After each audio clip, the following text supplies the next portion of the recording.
90 दिन हो गए। सुबह उठकर अकाउंट चेक किया, बैलेंस वही का वही। फिर मैनेजर को कॉल किया, जवाब मिला कल आ जाना, नेक्स्ट वीक हो जाएगा, कंपनी का इशू है। लेकिन एक सवाल, अगर आपने काम पूरा किया है तो आपकी सैलरी कहाँ गई? और अगर आपकी कंपनी जानबूझ के आपकी सैलरी रोक रही है तो क्या आप उसके खिलाफ लीगल केस कर सकते हो? आज की वीडियो में आप लोगों को ओमान के वो कानूनी प्रोसेस बताऊंगा जिससे आप अपनी रुकी हुई सैलरी लीगली रिकवर कर सकते हो। वीडियो के एंड तक आपको पता चल जाएगा लॉ किसके साथ है, कंपनी के या वर्कर के। अस्सलाम वालेकुम। अगर आप ओमान में काम करते हो या गल्फ कंट्री में जॉब करते हो तो ये वीडियो आपके लिए बहुत ही इंपॉर्टेंट है, क्योंकि सैलरी रुकना सिर्फ पैसों का इशू नहीं, ये इंसान की मेहनत, इज्जत और ज़िंदगी का सवाल होता है। हर महीने वर्कर अपनी फैमिली के लिए पैसे भेजने का इंतज़ार करता है। घर के खर्चे, बच्चों की फीस और जिम्मेदारियां उस सैलरी पर डिपेंड करती है।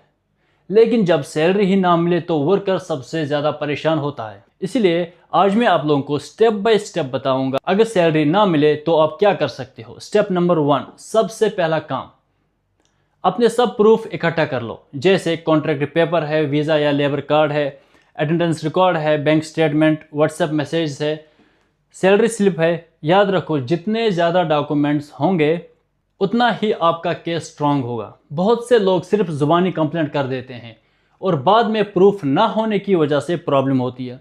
इसलिए सबसे पहला अपने डॉक्यूमेंट सेफ रखो। स्टेप नंबर 2, अब आते हैं सबसे इंपॉर्टेंट स्टेप। आपको ओमान मिनिस्ट्री ऑफ लेबर में कंप्लेंट फाइल करनी है। आप कॉल कर सकते हो या नियरेस्ट लेबर ऑफिस विजिट कर सकते हो। वहां जाकर क्लियरली बताओ मुझे मेरी सैलरी नहीं मिली और कंपनी रिस्पॉन्स नहीं दे रही है। कंप्लेंट फाइल करने के बाद आपके केस ऑफिशियली रजिस्टर्ड हो जाएगा और यहां से लीगल प्रोसेस शुरू होता है। स्टेप नंबर 3, कंप्लेंट के बाद मिनिस्ट्री कंपनी और वर्कर को बुलाती है।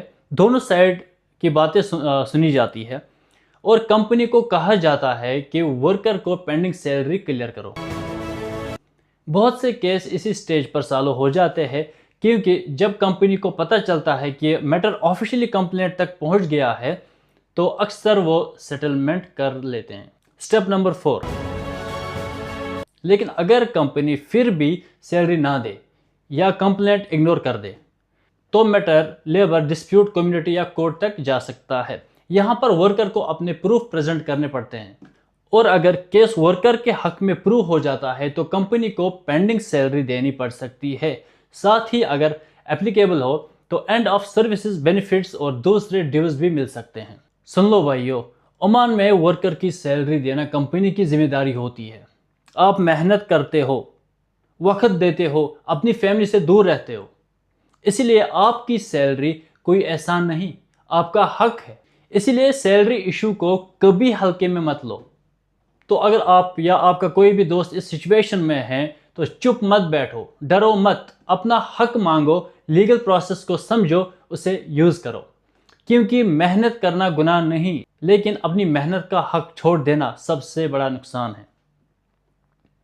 अगर आप चाहते हो कि मैं ऐसे ही Gulf updates, visa, rules, labour law के वर्कर्स राइट्स पर वीडियो बनाता रहूं तो चैनल को सब्सक्राइब ज़रूर करना, वीडियो को लाइक करना, शेयर करना, ताकि ज़्यादा से ज़्यादा वर्कर्स तक ये इन्फॉर्मेशन पहुंच सके। और कमेंट में ज़रूर बताना क्या आपकी सैलरी टाइम पर मिल रही है या नहीं।